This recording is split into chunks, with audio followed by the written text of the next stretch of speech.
What's up, everybody? This week, Sarah and I analyze the boom, bubble, and darkness on Al Gore's internet. That and a whole lot more is to come, because maybe losing $100 million and only being popular for 2 months in a year is a fantastic business strategy. Welcome to the show.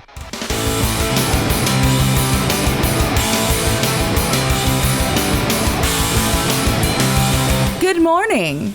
Good morning, everybody, and welcome back to the 90s podcast. If you stay to the very, very end, not only are you a hardcore fan of this thing, but you'll see why we're giggling so awesomely this morning. So how's everybody doing? Hope everybody is doing well, and welcome to the morning recording edition of Yes. Part 3, the final part. What is it the final part of?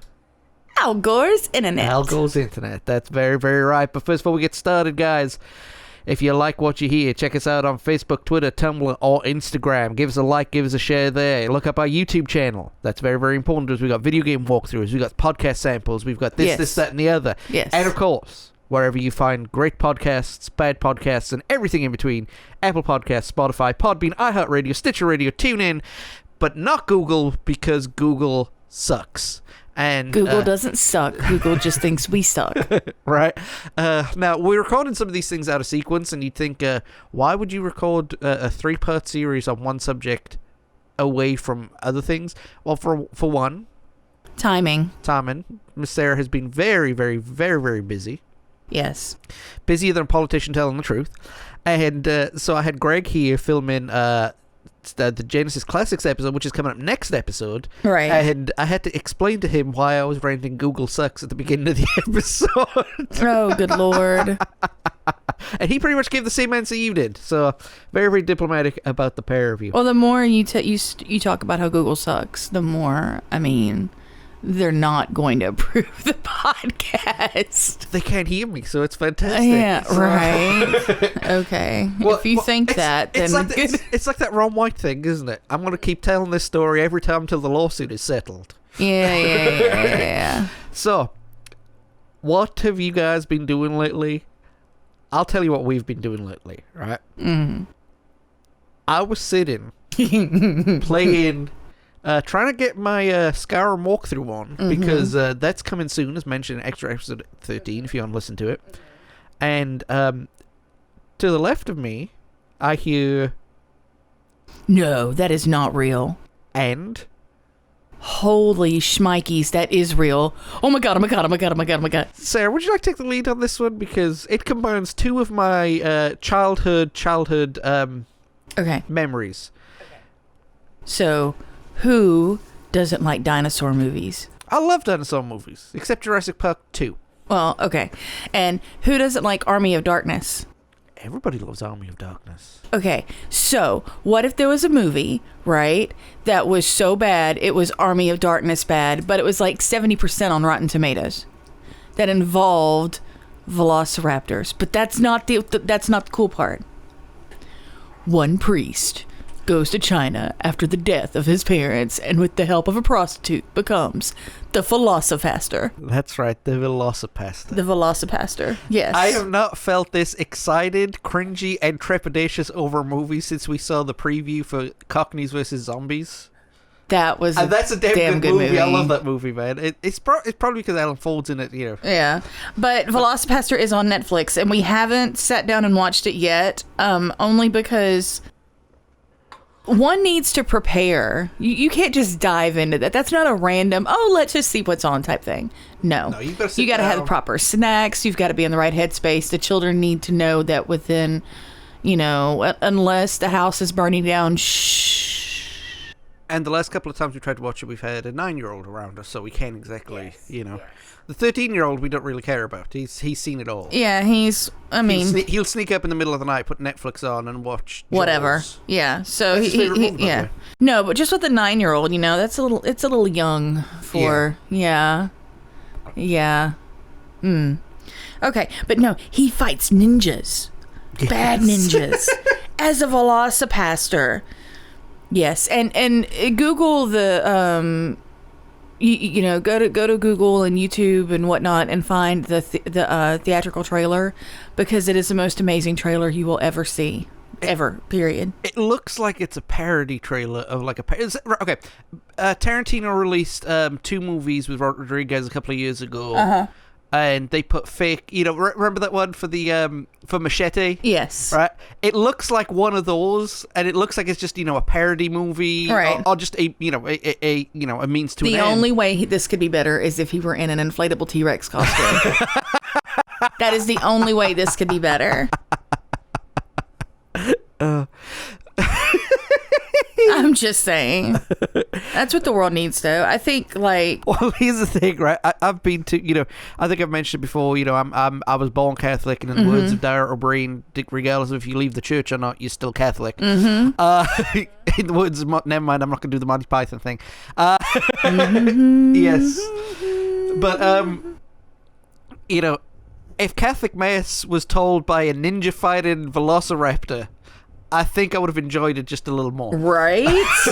Right? I mean, the teenage contingent would have definitely set up. I mean, you wouldn't have that, like, the youth attendance falls off right around 13, 14, 15, for a little bit. Now, usually they come back after they get older, but there's usually usually there's a lull, where they fall off for a little bit. But man, if you had a velociraptor as your priest, I guarantee you, ain't nobody going nowhere. Right. Why? Because you don't want the priest knocking on your door trying to find out where you were, and this dude turns out sticks the claw out at you. Confessional would be fun. Oh, watch the trailer. Does anybody have any reason to object to Nope. this wedding? Nope. And if somebody objects, Velocipasta's going for the bride or the groom. There you go. So, Why do I have Rock Me Sexy Jesus stuck in my head? because, yeah. Okay. Well, we came across that on Netflix, too. No, Stars. Whichever one of the 8 services we're paying for that we don't really watch. So, all right, guys. So that's enough rabbiting right now. We're going to get to the main course of why you came here. But before we do, remember, check out our social media pages. Facebook, Twitter, Tumblr, Instagram. I don't think we have anything else except our website. Correct. Yeah, just look up Because Maybe Network or Because Maybe Podcast. We haven't changed everything in all of them. Don't forget to check out our YouTube channel where we're going to be doing a lot of video game stuff and a lot of podcast stuff and extra episodes and blah, blah, blah, blah, a whole bunch of extra stuff. And, of course, check us out on Spotify. Yep. Apple Podcasts, Podbean, iHeartRadio, Stitcher Radio. Tune in, but not Google, because Google sucks. I'm going to cut you. What are they going to do? Demonetize my videos? Ooh. You keep it up. But all right, so we're going to go ahead and jump in to the greatest invention of the 90s. Yes. Al Gore's Internet. Al Gore's Internet. Yes. Let's do this. Cultural impact. Alright guys, thanks for listening to our inane babbling just a few moments ago, and here's the main course of why we're here. We're talking about the last part of Al Gore's Internet in the 90s. Yes. Now, for people who are listening to the very, very first time, why do we call it Al Gore's Internet? Because Al Gore invented the internet. Duh. It's basically off the infamous interview he gave when he was running for president, where he said he created the internet. So that's always been a joke. It's always been Al Gore's Internet or the interwebs, right? That's what in the world in Al Gore's Internet are you talking about? Okay, guys, for this next segment, if you have any youngers in the car with you or wherever you're listening, or if certain things are, I hate to use the word triggering, but if you're sensitive to certain subjects, we are going to put a timestamp in the show notes and let you know when it's good to hop back in. But we're going to be discussing the differences between the dark web and the deep web. And if you have any inkling as to what either one of those are, or if you think you might know what the difference between the two, then you'll know that there's going to be some sensitive subjects talked about in this next segment. So John, in the magic of post-production, is going to handle all of that and put pauses in the appropriate spots and mark the timestamps in the show notes. Yeah, because I don't want to mark this episode as explicit, because literally this is only. It's a very brief part of this, and I don't want to cut it out though, because it's very, very important to distinguishing. I mean, look, right, we're going to be talking about this, and then the next thing we're going to be talking about is like the failures of the .com bubble. I mean, I can't. I can't justify putting an explicit tag on it because of that. You know what I mean? So just we're going to handle this as delicately as we can. Yeah. But just know that and we're also going to be using very straight language. Yes. No euphemisms. So No. And I think that will help. Yes. So, but basically what we're talking about is the difference between the dark web and the deep web. Both of them kind of they're completely different things, but people kind of interchange what it is. Like kind of like World Wide Web and Internet, they kind of interchange both of them. Right. And it Without really recognizing what's what. Yeah. Yes. Now, one is absolutely like the underworld, dark market, whatever you want to call it, right? Mm-hmm. And the other is actually either innocent or by choice. So what is the difference? Okay, the difference is very, very marked, and it's actually one. It's not as okay. The difference between the deep web and the dark web. Deep web is not as sinister as it might sound. Every single person who uses the internet accesses a deep web page at least once a day. Yes. Definitely a couple times a week. If you are using anything, I'm assuming that is HTTPS. Kind of. Ish. Okay. Yeah. Okay. Let me give you an example. Okay. Right? A deep website is blocked by Google search or Yahoo search or Bing search or whatever. Okay. There's special code in the web page that blocks those websites from indexing them in their search engines. Okay. An example of that is our bank accounts. Right. Only you can access those bank accounts, and you can't find your bank account page on a Google search. Right. Because it's got sensitive information. Right. That is an example of deep web. Okay. It's pages that are hidden by passwords, and only certain people can access them based on that So password. they're secure and unsearchable. So like your profile page on social media where you edit your name and your location and your bio and all that stuff, that's deep web. Okay. It's not as sinister as people make out. It's just sites that are not shown on Google. Because somebody described it as like an iceberg. Right. It's everything is what's underneath. What we see is the tip of the iceberg. The deep Right. web is like maybe the next section under that. Right. The dark web, however, is what the problem is. And again, guys, as we mentioned before, if you have issues with sensitive topics, you don't have to listen to this. Just fast forward, and I'll add how long to fast forward in the description of the podcast, and so on and so forth. This is kind of like an intranet, for lack of a better term. You can only get to it if you have access to the usernames and passwords of that net. Mm-hmm. It's a lot of different nodes. It's not connected, and you have to, you can't access them by traditional methods. Right. You got to use things like proxies and FTPs and stuff like that, just to kind of, to get in there. Mm-hmm. It's almost like a secondary website, internet, so to speak. And you can only connect to the dark web if you basically know what you're looking for. Right. So you can't type into Google, whatever you want. Right. You have to have a username and a password. And right. It's anonymous as hell. And it can apparently. Now, I've never been on the dark web. I don't want to go on the dark web. It's a little too squiggy for me. A little. It's very squeaky for me. I got you. What you mean. It's, it apparently contains... Okay, the internet contains every single thing in the history of human sphere that has been recorded. Right. The dark web is where most of that is. Gotcha. Just say you need drugs. Mm-hmm. Dark web. Yep. Human trafficking. Right. The most gross porn you could ever think of. All the illegal stuff, and you can just insert whatever it is that you're wanting whatever it is that you would never want to think of there. Yep. Like communities, terrorist organizations, right? The extreme fringes of left and right political moves, from your anarchists to your supremacists, and of course piracy. Which is one of the big things. Now, technically, the Pirate Bay could be considered a dark website, if that's still up. It's been many, many years since I've done a peer-to-peer software thing, But I think that was still the pirate ship was still the main one. I think. Yeah. And you can't. You can access the website, but you can't access the servers unless you have something like this, And believe it or not. This I found really, really confusing. While it is illegal While the dark web has got tons and tons of illegal content right. and illegal activities and stuff like that, there's no crime against accessing it. Well, it is 100% legal to access the darknet, because if you block the darknet, then you block a lot of legitimate stuff off of that, because of how you connect to it. Right. Well, I mean, owning the anarchist cookbook is legal. Making a napalm bomb is not legal. No, that's true. I mean, it's information. The access to the information is legal. And you get into a lot of tricky amendment discussions on this, but I mean, it's simply a case of, information. I'm the type that I don't believe that there should be a censure of access to information. No. I believe that, it's not my job to police what you look at. That doesn't mean I don't think you're a creep, but Amen. But it's not my job.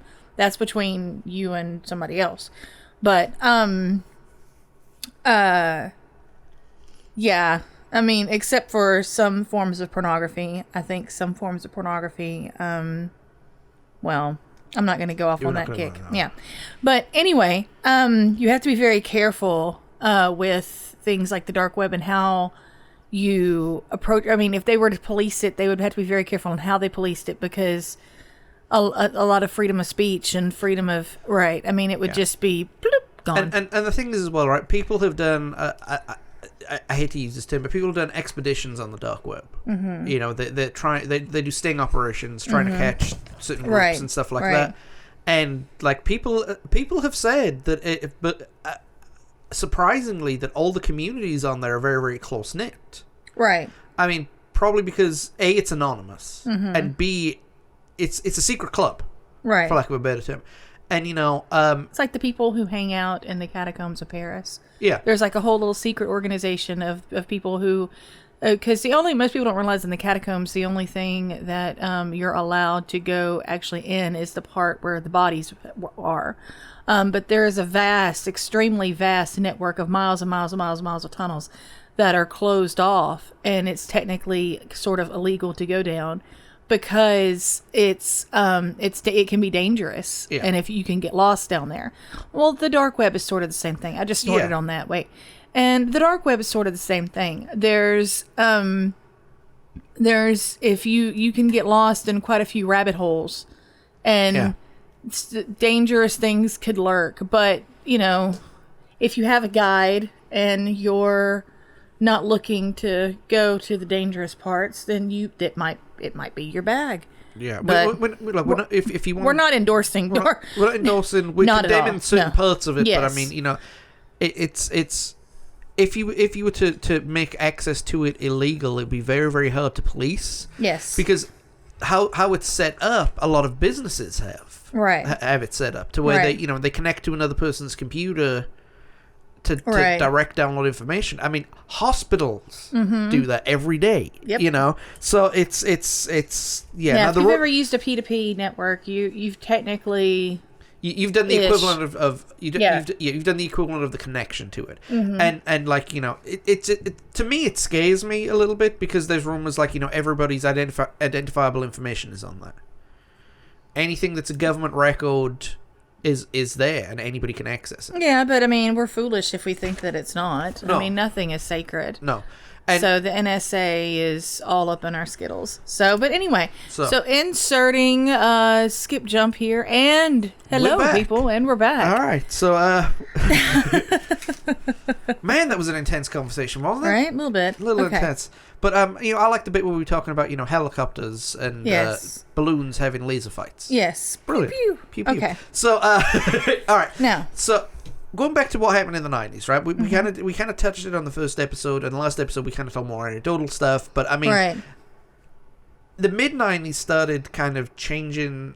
Let's say the mid 90s, but like the late 90s, but it was the mid 90s internet time, right?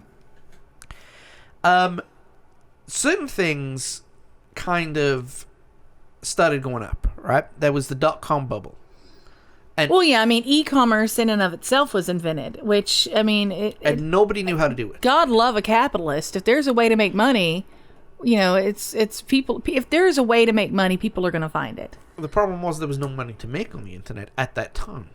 Yeah, I mean, I don't know who all remembers trying to. There weren't e-commerce. E-commerce back then didn't exist as it is today. I mean, being able to have an online store, it was horrific. They were called clicks and bricks, as we mentioned. Right. Know, and a lot of those websites were basically like, hey, this is what we have in our store. Come to our store. Right. There wasn't like location services where like a giant like Walmart could have their entire and the ability to encrypt a purchase online did not exist. I mean, not where any small business could use it at least. No, eBay was very, very. I mean, it didn't come out until the late 90s or early 2000s, right? And it was very, very at first unreliable. Well, yeah, because you used to have to mail your payment to somebody on eBay. Not eBay. I'm not thinking of eBay. I'm thinking of PayPal. Mm-hmm. PayPal is owned by eBay. Well, not then, though. Yeah. PayPal was started by eBay. I did not know that. Yes, PayPal was started by eBay because originally eBay, you would have to mail your payment to someone back in the day. Okay, I got you. And so they had to come up with the way to do it quick and secure. Right. But I mean, Bill Me Later and all that stuff, those originally, that came from eBay. Okay, I got you. And I apologize for getting eBay and PayPal mixed up because there's so interchangeable, even though they offer different services. Right. You can't have one without the other. But I mean, it was, e-commerce was very, very different. And as you mentioned, it was new, and nobody knew how to do it properly. Right. But not just that, nobody knew how to market themselves on the web. And I think only when cell phones and social media came out did it kind of take off like it did. And you got to thank Apple for that. iTunes was what really kicked off the e-commerce stuff. That was back in 2001. I think so. Yes. Where Steve Jobs says, "Okay, give us $1 for a song," and people can go into that. It's like, "Oh yeah, I want this song. It's only $1." Right. But I mean, we mentioned in episode 1, Pets.com, they had like 20 million in outgoings and 700,000 in incomings. Right. And they were expecting to run a business off that. I mean, even Can't I really know. do that. Can't really do that. But I mean, the other things too that came out, right? I mean, let's just you put had it this Webvan.com too, right? Webvan, yep. That was the first online grocery store. Yeah, so now you can go and, have Instacart, or you can have Amazon, deliver groceries directly to your door, and have John open a Coke while I'm talking. So leave that in there. One. Yes. Oh, okay. This is my weekend of sugar. It's his weekend of food debauchery because it was our birthday weekends. His was Thursday and mine was Friday. Yeah. And the train has kept it rolling all weekend long. So we're going to go have king cake later. Hey. Thanks, little sister. No, so long before you could have Amazon deliver your Whole Foods order. So, or you can have, stuff delivered to your house food wise. Our local grocery chain does do online orders. Yes. So which I might take advantage of soon. I don't know. Mm-hmm. Well, I actually have. I've had them deliver cereal to the house one time because I had a coupon and the kids were hungry. There you go. So, anywho, chips and cereal because it was that kind of parenting day. And every parent knows there's those days where you just do not feel good at all and the kids are like climbing the walls and we want this, we want this, we want this. And so you just go, okay, click, done, boom. Yeah. And the lady shows up with all the goodies. The kids are happy. You can go back to your Tylenol. So, but no, Webvan.com was an online grocery store. And then what happened with them, dear? Well, they did what everyone saw like the .com thing, and it's like, oh, this is an online internet thing. Mm-hmm. Let's pump a ton of money into it. Of course. And they got an IPO offering, so they went public. Yep. And the idea itself was sound. The idea was sound, and they the reason it went public was because they had this grand plan of expanding to 26 major cities over I think it was 15 states. I thought I wrote it down, but I didn't. I can't be bothered to look it up. Instead, again, like Pets.com, very little income, lots of outgoing, and went down in 2001. Just dead as can be. And the other major one that I wanted to talk about was etoys.com. Yeah. Now, sadly... What's up with eToys? Sadly, rest in peace, Jeffrey. We miss you. Aww. But, before... this was like Toys R Us' biggest competitor at the time. Right. And again, it was an online toy store, and you could order toys, send any payment, and they would ship you a thing. Right? Which is great in theory. Right. But how many people buy toys between January and November? Aside from a birthday here or there?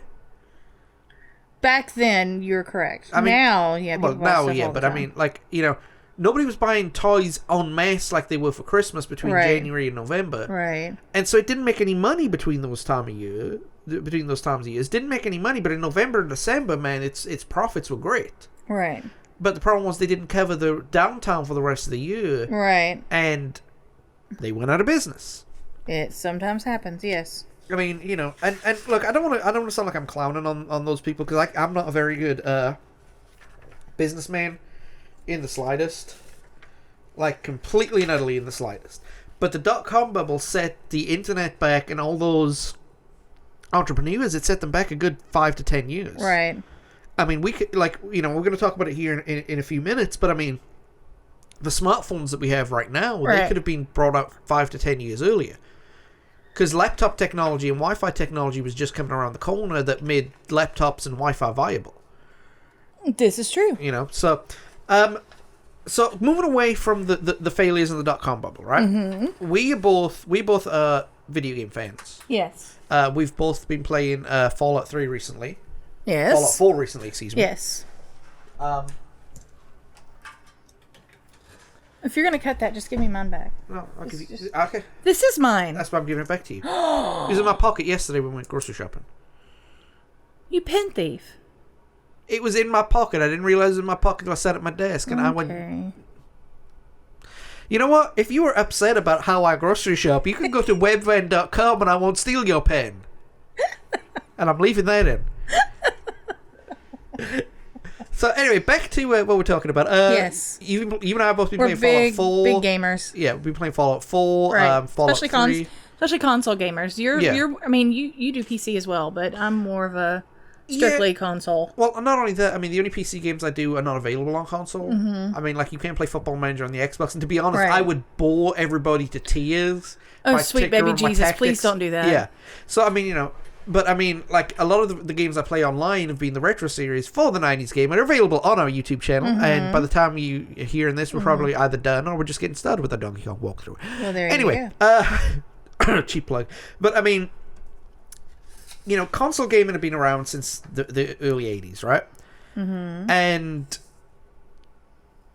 then, you know, that's the best thing to say this.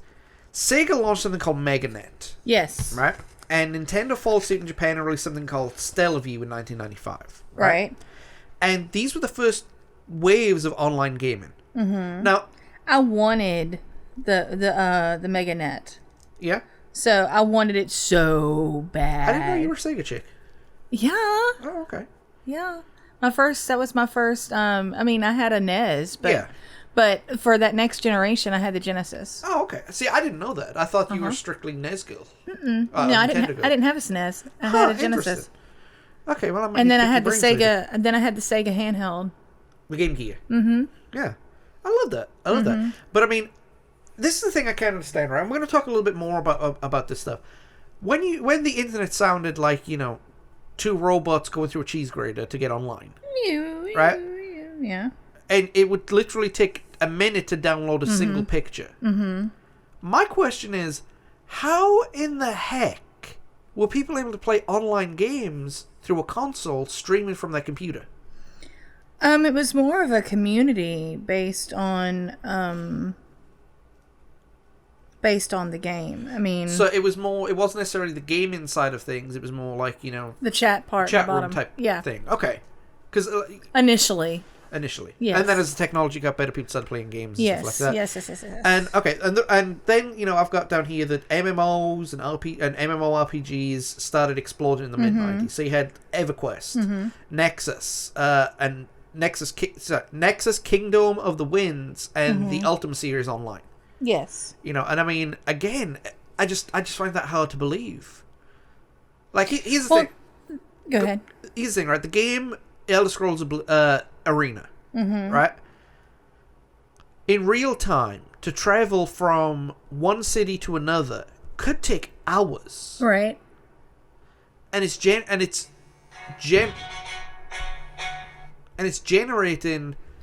Could take hours. It could take hours, and it's generating the terrain and the thing as you speak. Right. All the dungeons were fine, but like the terrain was randomly generated. It's text-based though. So like a picture would pop up. Okay. Right? To simulate travel, like a person on a horse.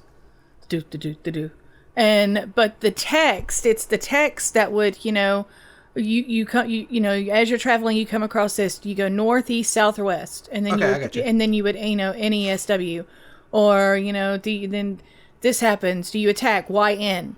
Okay, I got you. It was text based within. Now those type of games I did used to play when they first came out on the computer, and multiplayer Monkey Island. Right, but AOL was if you had access to AOL back in the day, they there was a lot of really cool content creators who were making text type games like that and placing them out there in the ether, and they were really, really cool. And browser games too. Browser games were starting to come out. I think, was it Club Penguin started in the mid-90s? Yes, but those texts, you know, like basically DOS based games. I mean, those. I mean, that's all you had. Those were real. I mean, it was basically people were able to write games like you would put on a Commodore 64 back in the day and get them out quickly to other people. I got you. But if you were able to put a couple of graphics on there, you know, were God. Right? That basically simulated travel or whatever, something like early Zelda graphics. You know what I mean? Like, those don't take long to populate. No. I think the whole Mario cartridge was like 725 kilobytes. Right. So, you know. So, yeah, something like that you could do. I mean, and if the storyline was good, you could have like a really, you know, enriched gameplay, and you didn't need the stellar graphics. I mean, you know, if you put a really, really awesome picture, and then usually it's some sort of fantasy picture with some chick and her, you know, perfectly endowed boobs that manage to stay held up by a chest plate, which would kill her in real combat.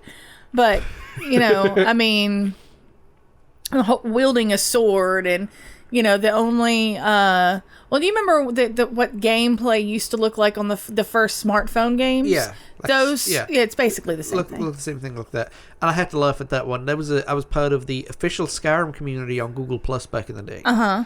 And Google Plus doesn't exist anymore because Google made the right decision in that call. And there was a guy, right? And I remember him to the day, and he got drugged. I can't remember his username, but I remember this thread. He got drugged. On that community, we were asked to talk about the mods that we all had. Now, this is before the special edition, before I got out of Skyrim modding. Right. And, like, people were putting in there, and this dude was getting, like, righteously indignant. Right. Now, the people who had the on the Google Plus page were, you know, not many kids were using Google Plus. Right. It was more, I hate to say this, but it was more the over 30s crowd who were hanging out on them most of the time. Right. And so a lot of the players in the Skyrim chat were our age, you know. And he was like, man, I can't believe, excuse my language, man, I can't believe nobody got any kitty mods out there, man. Were you all gay? Oh, my Jesus. And every dude drug him through the crowd like, my friend, I'm married with X amount of kids. If I want to see boobs, I can see them whenever my wife lets me. You know, that was the theme of it. Right. And so, but the point that I'm making with that is I've never been a graphics guy. And I don't understand people who would, you know, like you mentioned, the chest plate with the, you know, with the perfect thing. And I don't get that. Especially considering if you're doing that online, your computer is hooked up to the internet. The internet is known for three things: social media, YouTube, and porn. Right. You don't need your video game characters to show you the boobs because, you know, you just got to go to the hub. There you go. Not that I go to the hub. I'm married. If I want to see boobs, never mind. Anytime I let him, there you go. Never let me. So back to gaming in the 90s. Isn't it weird how gaming conversations always end up going back to boobs? And how many times have we mentioned boobs today? A lot. Okay. It's a boobs kind of day. It's a boobs kind of day.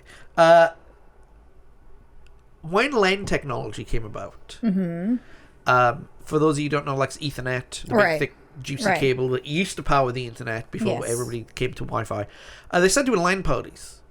Yes. And there were a lot of games, like there was a Tron ripoff. And, basically people, what they would do is they'd like set up a bunch of tables, put their computer on there, and attach their computers to like a, Right. to a hub. a hub, and they'd play, fighting games and stuff like that. And because, this is the thing, the technology from the internet to the computer was slow, but through a hub, it was a lot faster. Right. Then these were your first, esports. Yeah. This was the predecessor to Fortnite and, Smash Brothers and all that good stuff. But the good thing about it is that, like, I'd heard for years my nerds don't have any friends, but you see pictures of LAN parties from the 90s, you had to be in that town. You had to go to the school, whatever. There's like 20 people in there. I didn't have 20 friends growing up. No. No. I didn't have 20 friends growing up who knew how to use a computer and set it up in my basement. Well, we've already established that I had web TV at first. So, there you go. Yeah. Mm-hmm. But I mean, I think that... But I had friends who had that. There you go. I didn't have friends. I would make the popcorn. Only one of my friends had internet growing up. Right. Up until like mid-2000s before I got into, I don't want to say a new group of friends, because, there was a lot of crossover. Mm-hmm. But when I shifted my attention from one set of people to a different set of people, none of us had the internet the first set. But I mean, when it came to online gaming, 1999 saw the release of the console before its time, Sega Dreamcast. Mm-hmm. The first... That's our son's unicorn. He wants one of those so bad. Is the first video game system to be able to be connected to the internet. Right. Like without any extra hardware built into the OS. I mean, it was released in '99. It was ahead of its time. Right. And all the critics and the fans praised it until the PlayStation 2 came out. Right. And to be fair, the PS2 was the greatest console that's ever been released. I'm sorry, it is. For its time, what it could do, right? It was definitely the template for what has come after it. Oh, no, definitely. And unfortunately, the Dreamcast was of that generation and didn't have the capabilities. Couldn't compete at all. And, it's sort of like the Dreamcast is like a 0.5. I don't really consider it part of that PS2 generation. I know technically it is, but it's sort of the bridge between the two. Because if there wasn't the Dreamcast, if the Dreamcast didn't exist for Sony to go, oh, we can totally smash that. Yeah, which was Sony's MO in the 90s. Right. Then, I mean, I don't think the PS2 would have been as fantabulous as it actually was. I agree with that. But, I mean, the Dreamcast was definitely the first console that became an entertainment system rather than a video game system. Yes, so it was designed to be the first console that was sort of like, a hub to your entertainment center, where you can do... Because they envisioned eventually movies and everything to be able to stream. And there you go. Which now, of course... Anybody with a DVD player is kind of looked, Right. I mean, we have a Blu-ray player that is just sitting in our bedroom. No, we have a Blu-ray player because it took me forever to find one. As you can tell, John's British. We have a Blu-ray player that is region-free. That's the only reason we have it. And it took me forever to find one that I wanted. Find the one that I wanted on that. So. And then, like, 2 years later, we got the Xbox One, and now that DVD player is just sitting in our bedroom because it's got no use. Because, I mean we don't have... Well, also, we don't have that many region 2. No, we lost them all in the storage unit. But anyway, it's a different story for a different day. But I mean, it's just... I didn't lose them. There's just boxes there I have to unpack. I don't like unpacking people. Yeah. But I mean, it was definitely the first one to play music, first one to play music and movies, first one to connect online. There were even TV series like who brought that to the attention of everyone, which is really, really weird. But I mean, gaming and porn is what made the internet take off. Business wasn't at the time, right? It is what it says. So what's one of the biggest features of today's internet? Social media. And if you like social media, don't forget to check us out on our social media. Now, everyone has got a social media these days. Right. Everyone. I mean, I guarantee you, right, at some point, the Amish community has a social media page. Oh my gosh. They have to. Oh my gosh. With all due respect to Amish people, you know, we know there's onlyfarmers.com. Yeah. So now, yeah. like I said, I'm not trying to mock the Amish community or anything Not like at that. all. But I guarantee you, there's untapped tribes in the deepest, darkest regions of the Amazon rainforest who've got a Facebook page. So we all know Facebook, the Twitters, the Tumblrs, MySpace. If you ever wanted to know what music your friends like, just jump onto MySpace. But they all didn't come up until the 2000s. Now, I was disappointed when I was going through this because two of the earliest social medias that I was a part of also came out in the 2000s. There was a UK-based one called Face Party, where you were only allowed to have 9 friends. Oh, wow. So if you had 10 friends who were on it, sucks to be you. Right. And LiveJournal. That yeah. wasn't a 90s thing. That was early 2000s. Early 2000s, correct. So, you know, that kind of weirded me a little. But, theglobe.com. Yeah, I didn't go on that one. That is regarded in the history books as the first social media site. Right. It sort of walked so MySpace could run. Yeah, pretty much. It was a combination between Yahoo in the early 2000s, Reddit as we know today, and WordPress. Fabulous. So you basically had your social news, your blogging, your blogging, and your groups. Well, that's fabulous. I mean, I don't know. I think it's down now. Or if it's still up, it's very, very... clicky. You know, very, very clunky. The other one was classmates.com. Oh my god. Everybody of a certain age remembers seeing the banners, ads for classmates.com. So, and we've all clicked on them or laughed at them or looked at them at some point. So, but what it was, right? It was basically a directory of people who wanted to connect who'd been to school together. Right. Now, this was done in 1995. So if you had a friend who, say, you lived in rural Arkansas, right, and had internet, right, and you had a friend who moved to India. If you both were on classmates.com, you could connect to people. And, you know, you said, hey, I went to Jimmy Dean Sausage High School in 1974. right. And they went to Jimmy Dean High School. It would connect you back up. It's Right. kind of like the feature we have on Facebook now called People You May Know. Where Right. you look at we look at 90% of those people and go, who? Right. Right. Right. So after the school thing went well, it then expanded to like other organizations like unions and military. Yeah. And like, man, I was in, you know, I was in the Teamsters Union and Or I served in this unit and You cut me off of my joke, but that's okay. Sorry. The Teamsters unit and you're just starting to find Hoffa? Yeah. Okay. But you ruined it for me, so I'm not going to say it sorry. now. Boobs. But classmates.com, aren't they still going? I think they are. And I think they are too. It was dedicated definitely to an older audience. Right. Because again, back then the internet was on computers and computers were expensive, and so the older you were, the more likely you would have a home computer. Correct. Compared to how younger you were. Right. And it started a memory lane branch, and you know started doing all posts and stuff like that, and it's still active as the time we're recording. Fabulous. So that's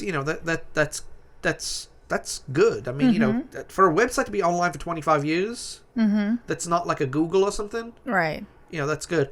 This one I'm going to let you drive on because I had no idea about this until you brought it up to me. Yes. So Usenet was my jam back in the day because it was the only social media type thing that you could get on with Web TV.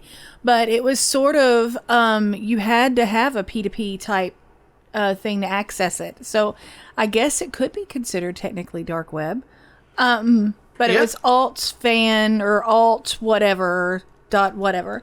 So, but it had news, you know, chat rooms, communities, and it's similar to the modern day Reddit. There were subthreads, so you would find, you know, like on Reddit, you know how Reddit is set up where you could search for whatever, and then there's a board for it, and the board, then there's a million posts underneath it. Same thing with Usenet. So whatever your cup of tea was, you would find your tea. You know, you would go right and go sit and sip. And so, and as people touch base on stuff like because it was the first message board. It really was. Yeah. So, and because it was out before message boards were even titled message boards. So, but Usenet was definitely a fun place to hang out if you knew What you were looking for. what you were looking for. So, but no, that's pretty much Usenet and the message boards in a nutshell. And the rest of Al Gore's internet can sort of be summed up towards the end of the decade as leading up into Y2K and malware and hacking and doxing and all that nifty, ugly stuff. Now, we are going to be doing a special episode at some point. It's already written down that we're going to be talking about Y2K in depth. Right. So we're only going to touch on it briefly here. So I'm going to sort of I'm going to steal this one from you, dear. Steal? Okay, very cool. But then, malware. Computer viruses started as soon as the internet became available in the 80s. The correct term is malware. Some people, the term virus is used more interchangeably than malware now, but the correct term is malware. As soon as people found a way to connect to each other, some butthead in some dark basement decided, well, I'm just going to make their day. Yeah. And, or make my day by watching them, scramble. So... using a combination of email, chat rooms, and piracy, viruses spread on the internet. You guys know this. If you're listening to us, you're connected to the internet in some way, you know what a virus is. And but those not only that, I guarantee you a lot of people our age downloaded a virus or two trying to get the latest songs from yeah, LimeWire. Yeah. Now, some were... malicious. Well, most of them are malicious in one form or another, but some of them were they were designed to brick your computer or brick your gaming console. Others are designed to run in the background to get your financial information or your identity to hack you. And then there's Trojan viruses and worms, and those. And then in the 90s, those were the most prevalent. Trojan definitely. Viruses. I hated and Trojan your stuff virus. would slow down to a crawl, and the internet was slow enough already as it was, people. But I remember, gosh, sitting with someone who had a Trojan virus, and it would take, instead of 1 minute to load a picture, it would take 40. Literally, like line by line loading, and then you're trying to figure out where to, find the virus on the computer and all that good stuff. Which was a pain to do. That's why antivirus software was created. Yes, antivirus software.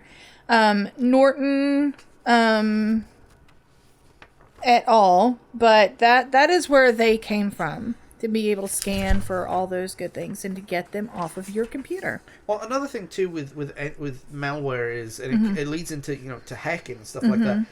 Some of the viruses were originally designed by some engineer to kind of test if the operating system was working correctly. Right. And this could be a problem. We've got to patch it out. Right. And then some guys were able to access that code and make it malicious. Right. Computer hacking has been glamorized, I think. Right.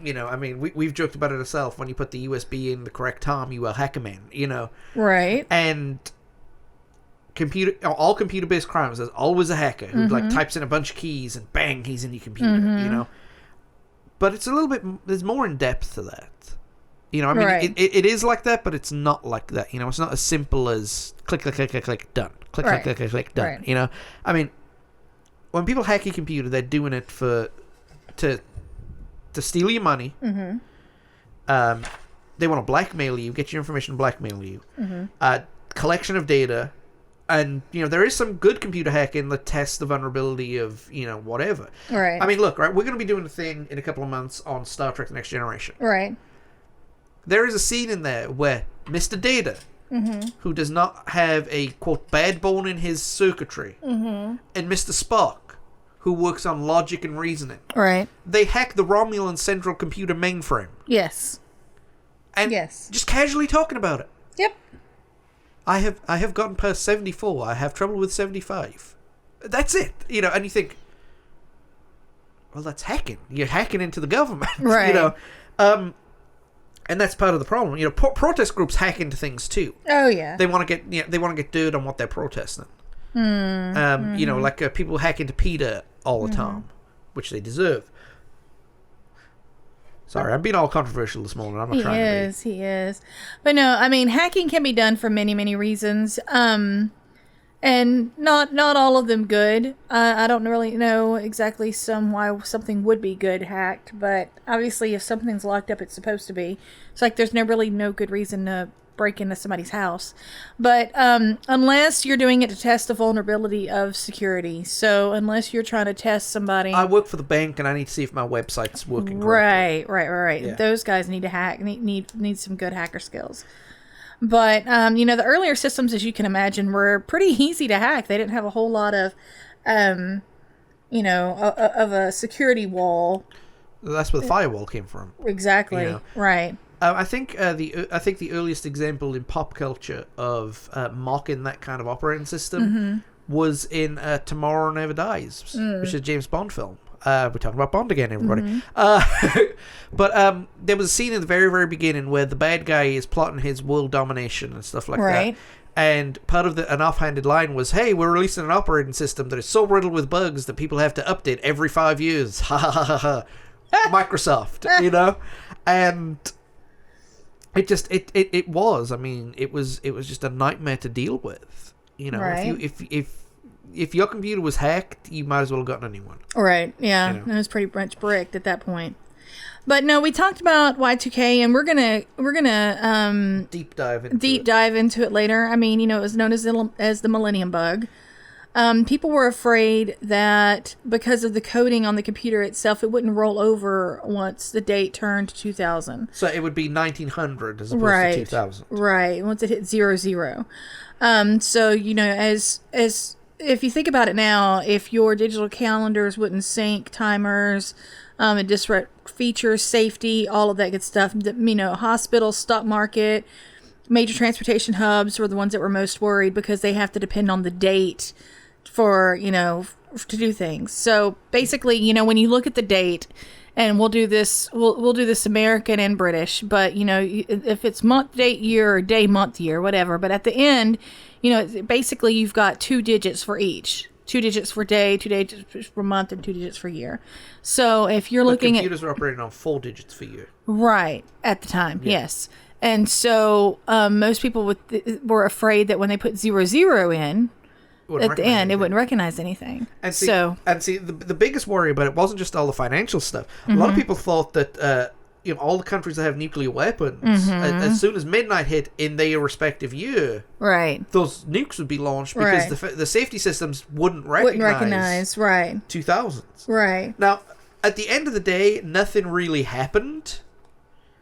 And they spent a lot of money to make sure nothing was going to happen. And that's what I was getting at. People were like, man, that was a waste of time and money. Nothing happened. But worldwide, close to $350 billion in 2000 money, which is about close to about $4 billion now, 400 billion, excuse me, was used to kind of, fix the problem. Offset it. Yeah. And like I said, the damage was minimal, and everybody thought, oh, what a waste of time. Right. But because of the amount of work that they put into it, kind of, it was preemptive. And a lot of these things are done reactive, but this was very, very preemptive. Right. The hyper-religious groups, the conspiracy theorists, they look for something to jump on anyway. They all thought it was the end of the world, right? But this is the thing about the Millennium Bug. A small portion of it kind of resurfaced in 2010. People think due to programming limitations, it's going to happen again in 2038. Now, if you're a fan of 2K video games, the video game series 2K, on January 1st, 2020, a lot of those games you couldn't play.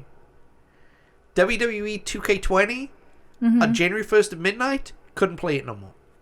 Really? Yeah, it wouldn't recognize it. At all. Really? Yeah. That I did not know. No, see, dead serious. Dead serious. Huh. So a little bit of it has happened now because it hasn't been completely quote-unquote patched. So there is truth to the argument that some crap could have gone wrong. Huh. Like, okay, it's a small scheme. It's only a video game. But still. Right. People paid a lot of money. They made a lot of money off that game. Right. And nobody could play it after January 1st. I think now we're in early February. I think it's been fixed. Right. But it probably has been fixed, but still. Wow, that's crazy. Yeah, 2K20 doesn't recognize 20. Huh. Interesting. So, in the 90s, Yes. in the early 90s, people walking around with this brick with a little black aerial hanging off it. Mm-hmm. It was 2 inches thick. It was a cell phone. Yes. It was like the words of Bill Bailey. You had this big brick cell phone with 4 huskies pulling a sled with a battery. You know. Yes, and you could go to any mall kiosk and buy 57,000 million covers to switch out for your phone. And yes. So, cell phones are becoming popular, and as technology becomes popular, it becomes more affordable, right? Right. In the mid-90s, people started having cell phones day in and day out. In 96, Nokia, if you're in Europe, launched the 9000. Yes. It was the very, very first cell phone or mobile phone that could connect to the internet in full. Mm-hmm. Now, other cell phones could connect to, hubs and small portions of it, but this was the first phone that allowed you to go on the internet. Right. And it was like you said, the grey and backlit stuff and everything like that. Right. So what happened was all these tech companies saw what was going on and started building phones and started building was it PDAs? Mm-hmm. And the early tablets. Mm-hmm. Basically, for those who weren't around then and struggling to remember, if you've ever gotten your hands on one of the early Kindles, one of the early Kindles, and tried to go online on it, and basically it's just text. Imagine that on about a screen about 1.5 inches tall and about 2 inches wide. Yeah, and I think it was 1.5 inches tall. Well, it was over an inch. It was about an inch and a half. Yeah. 1.25 inches, 1.5 inches tall, and about 2 inches wide.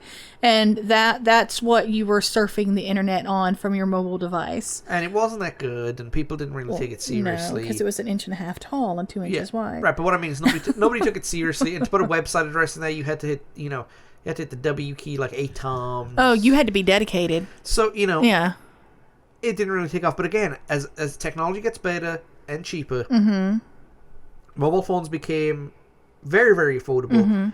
And by the time the mid-2000s came over, we had the smartphone. Yes. And I think that was kind of the beginning of the end. Oh, the Razor. Oh, the Razor. The Razor. I always wanted one of those. So did I. I wanted one of those too. But we had kids then, so... Yeah, we had crack phone. We had... Yeah, right?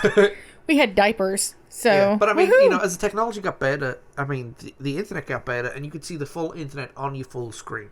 Right. And we're going back to talking about boobs again. Because, right, I think the minute somebody figured out that they could go online to adult websites, that's where the smartphone got bigger. Because remember those early iPods, yeah?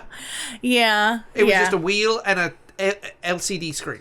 Yeah. And as soon as it started becoming, oh, look, you can have pictures and full images and stuff like that, that was because somebody realized you could look at sex online. Right. It's like the Betamax VHS thing. Right. Or the DVD Blu-ray thing. As soon as the adult industry went a direction, everybody followed, because while people don't admit to buying those things, a lot of people buy them. Right.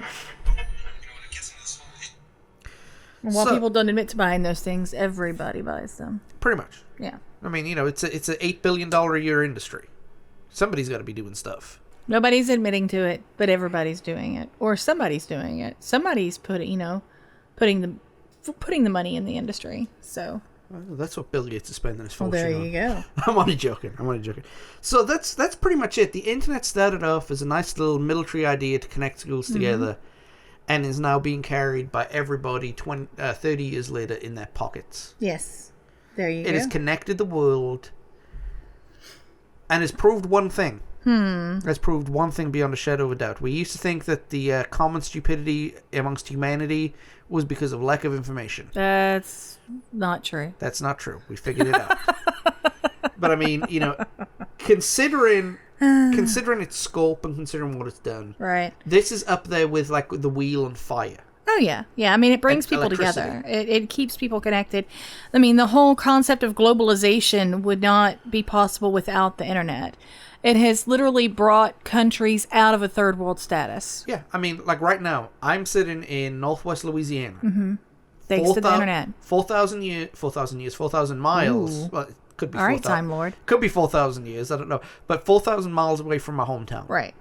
I speak to my mother at least twice a week. Yep.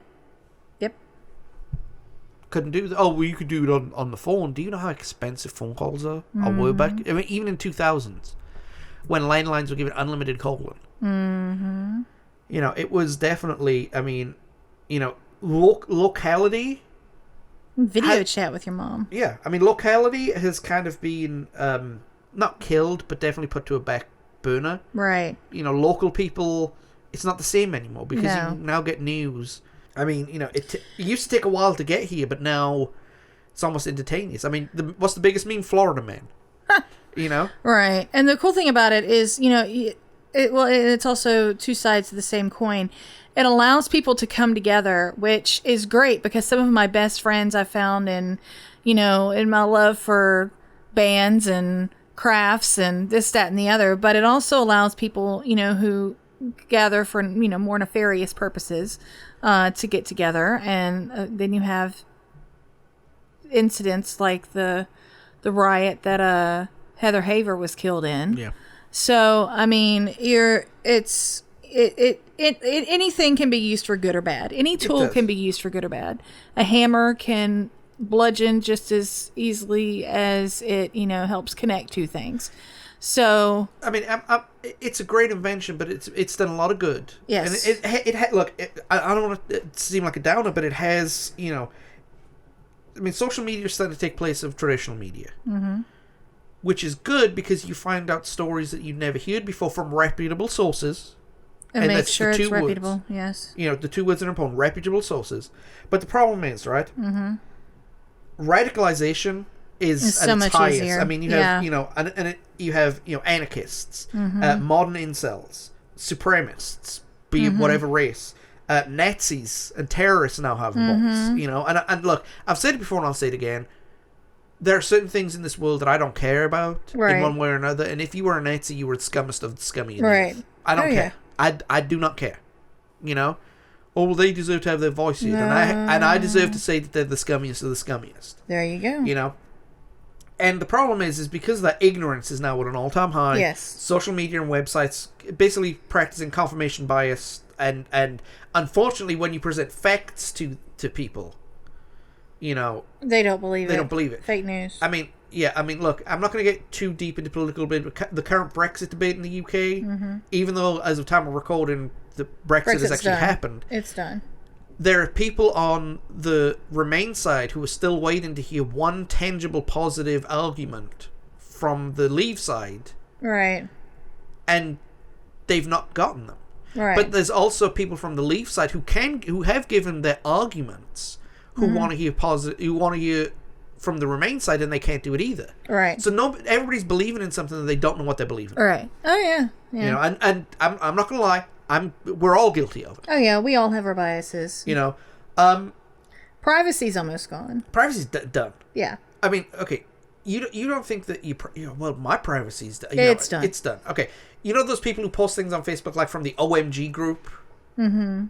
And these OMG, you know, who are you dating this week in celebrity world? Click on this link and it'll tell you. Yeah. If you've done an online quiz where basically they were Where they get your email address. Oh yeah, or they access your Facebook profile. You know, They've when you got hit your okay, data. they've got your data.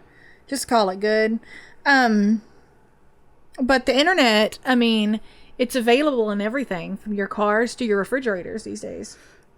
I'm waiting for Skyrim to come out of my fridge. I mean, There's an oven out there that you have to agree to the terms of service before you can turn it on. That's a little too far. right? You know, it's a little too far. But again, it's good in a way because like you can preheat the oven on your way home and start cooking, you know, or burn the house down. But like, you know, technology, like you turn your heat on, you turn the lights on. Yesterday, our kid was walking around Best Buy with her grandfather, and she sent me a text message because she found a coffee cup warmer that you can control the temperature of your coffee cup from your smartphone. Now, I drink my coffee entirely too fast to let my phone decide what temperature it's going to be. But, yeah, but it's a pretty cool invention if that's your jam. And you know what? This is the thing, right? The internet has given a voice to the voiceless. Yes. I mean, we've talked about, you know, the Nazis, the anarchists, whatever. But on the other hand, it's helped topple regimes. Yes. I mean, the protests in Iraq, not Iraq, sorry. No, it was Iraq. the revolutions in places like Libya. Aleppo. Yeah, the current situation, for good or bad, that's going on in Hong Kong. Mm-hmm. As the time we're recording. The Australian wildfires. Yes. It has done things to help humanity in the most positive way, while at the same time, pulling things back. Yeah. And that's why it's very, very hard to say if it's been a good or a bad thing. I personally think it's been a good thing, and the goods definitely outweigh the bads. Because these things will, the confirmation bias and everything like that will balance itself out in a few years. I mean, but people are inherently who they are anyway. And so if someone is, the internet's the ultimate platform and the ultimate archive. But if someone is there, if someone's a good person, it's just going to magnify it, and if someone's not, it's going to magnify that as well. Yeah. But yes, it is the ultimate archive. Everything you do is on the internet. What goes on the internet stays on the internet, and we try to hammer this in with our children. Don't put something online you don't want online. Exactly, because deleting does not, and I'm so thankful that was not the case when we were teenagers. No. Thank you, Jesus. And see, here's the thing, too, and this is not, only one of the kids we're responsible for is on social media to an extent where, that we are on it. Right. I mean, the rest don't care. Right. Which is good, Right. I mean, but, it's just, like I said, it's a great invention, the ultimate archive. It has enriched so many lives. It has done things that are more important than our little, whatever. But it's also the bad points, while they're bad, they don't necessarily outweigh the good. Right. And it has completely changed how we as humanity deal with life. This is true. I mean, good Lord. Kids today don't understand that 16 years ago there was no such thing as Wi-Fi. Oof. This is true. 25 years ago, there was no such thing as smartphones. Mm. Yep. Kids are still in school right now before Wi-Fi was invented. Yep. And they're not, and we're talking freshmen. Yep. In college. Yep. So I mean, that's how quickly all this stuff has turned around. And I'm kind of excited and scared of looking at what's going to happen over the next 15 to 20 years. I think it'll be cool. It'll be fine. And plus, I'm at the age where I don't care about technology anymore. Just, just tell me how to use it and I'll figure it out. Right. So what's coming up next?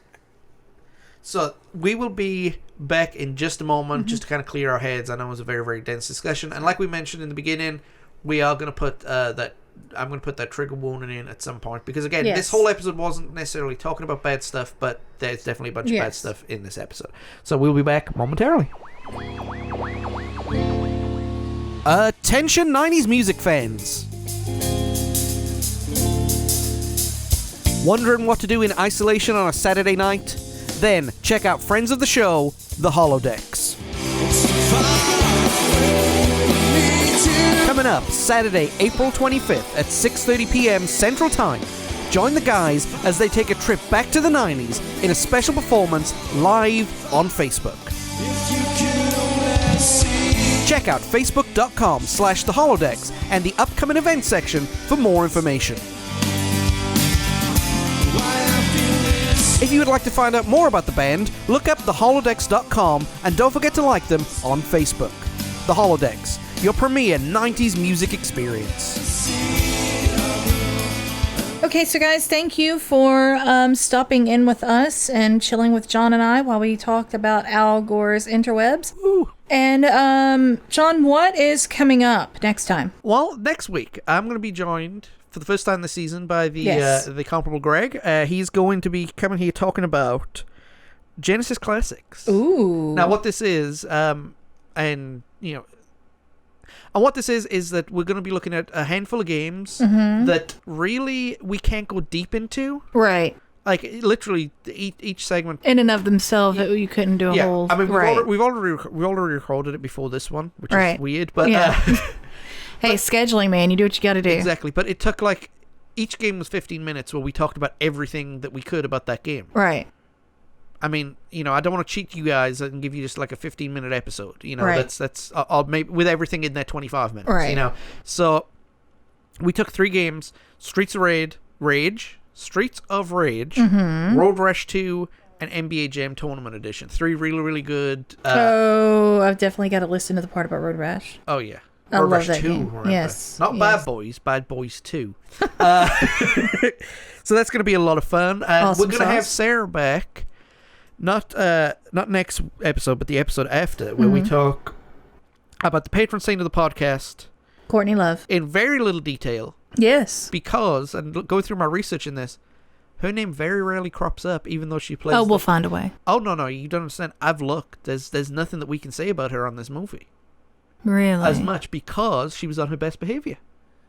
Oh, that in and of itself is notable. But I think at the time she... Anyway, we'll go through that in a minute. We, Okay. kind of, you believe. yes, so we're going to be talking about Man on the a Moon, man on the moon. starring the incomparable Jim Carrey, Danny DeVito, Courtney Love, and Paul Giamatti, talking Yes. about the life and times of Andy Kaufman. Yes.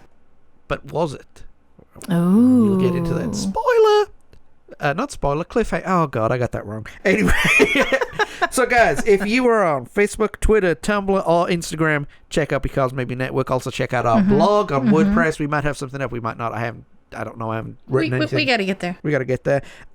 Check out our YouTube channel if you want to check out video game stuff. We are currently, or will be about to be working on our Donkey Kong Country series, Yes. which is going to be fun. And then I've got an idea what to do next on that. Yay. Also, I'm thinking about, and I think you and I have spoken about this, I'm thinking about launching a Twitch channel. Ooh. With the games like Road Rash, Streets of Rage, etc. I'm down. So I'll probably be doing that. I'll have more information on the next extra episode, which will be coming out at some point. Yes. So guys, and also, if you want to support us and keep up to date with everything, if you just walk in traffic and everything like that, check us out on the preferred podcast platform of yours, be it Apple Podcasts, Spotify, Podbean, iHeartRadio, Stitcher Radio, and TuneIn. And that way you can subscribe to us and you get our latest episodes. Unfortunately, we're not on Google Podcasts because right now Google sucks. So, and like I said, I'm just jesting. I'm not serious with that, but, people will take it seriously. So, with that in mind, guys, thank you very much for watching. Thank you very Thank you very much for listening, even. Yes. Thank you for spending the time as we talked about the greatest invention of the 90s. Boobs? No, that's the greatest invention of all time. Oh, okay. Al Gore's, Al Gore's Internet. And we will see you Next time. next time. Boobs! Bye.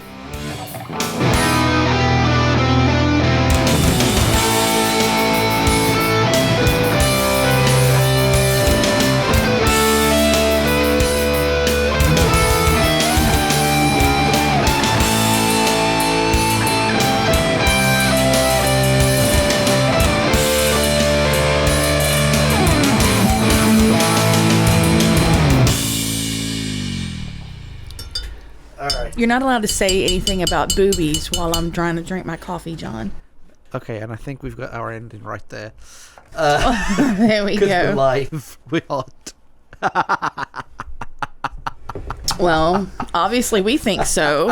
Children later. Yeah, right? This conversation is going on the end. You do know that, right? That's okay. All right.